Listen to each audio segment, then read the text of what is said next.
Hello बच्चों, let's read this question. The question says in the ammonium ion. इस question में हमें कुछ स्टेटमेंट दिया है, उसमें से हमें बताना है कि अमोनियम आयन के अकॉर्डिंग कौन सा स्टेटमेंट हमारा यहाँ करेक्ट है। ठीक है, तो इस क्वेश्चन में हमारा की कंसेप्ट क्या हो जाएगा? Ammonium ion. Here right the key concept of this question is ammonium ion. Ammonium ion, ठीक है। तो अगर हम यहाँ पे अमोनियम आयन की बात कर रहे हैं तो हमारा अमोनियम आयन का फॉर्मूला क्या हो जाएगा? NH4 positive.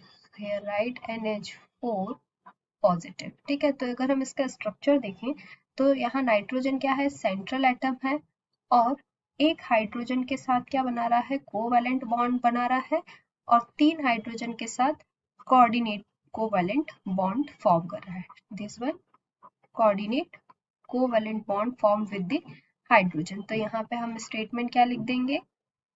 One nitrogen hydrogen bond, one nitrogen hydrogen bond is coordinate covalent bond, is coordinated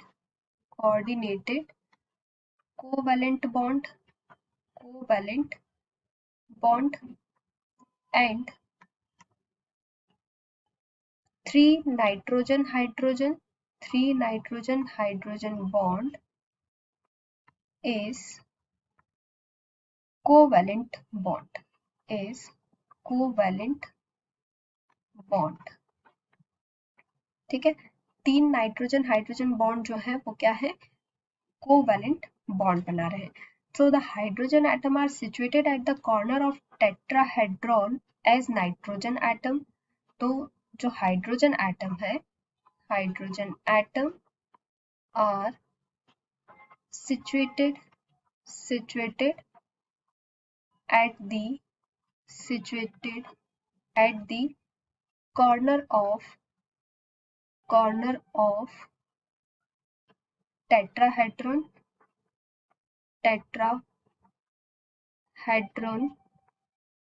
as nitrogen atom is sp3 hybridise. ठीक है, जो नाइट्रोजन एटम है इसमें क्या है? नाइट्रोजन एटम sp3 हाइब्रिडाइजेशन है उसमें, और जो हाइड्रोजन एटम्स हैं वो कॉर्नर्स पे, टेट्राहेड्रॉन के कॉर्नर पे अटैच है। ठीक है, तो यहाँ पे अगर हम स्टेटमेंट देखें तो फर्स्ट स्टेटमेंट क्या है? The 4 hydrogen are at the corner of square. तो this statement is completely incorrect because 4 hydrogens are attached at the corner of tetrahedron. All bonds are ionic, so this statement is also incorrect because 1 nitrogen hydrogen bond is coordinated covalent bond and 3 nitrogen hydrogen bond is covalent bond। ठीक है, third one is nitrogen atom carries a formal charge। Yes, nitrogen atom carries +1 formal charge, ठीक है। तो यहाँ पे अगर हम formal charge calculate करें तो हमारा फॉर्मूला क्या हो जाएगा फॉर्मल चार्ज के लिए? Formal charge is equals to total number of valence electron in the atom, total number of valence electron in the atom minus total number of non-bonding electrons in the atom, total number of non-bonding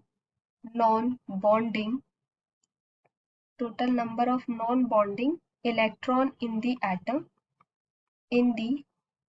atom minus total number of bonding in that particular atom, total number of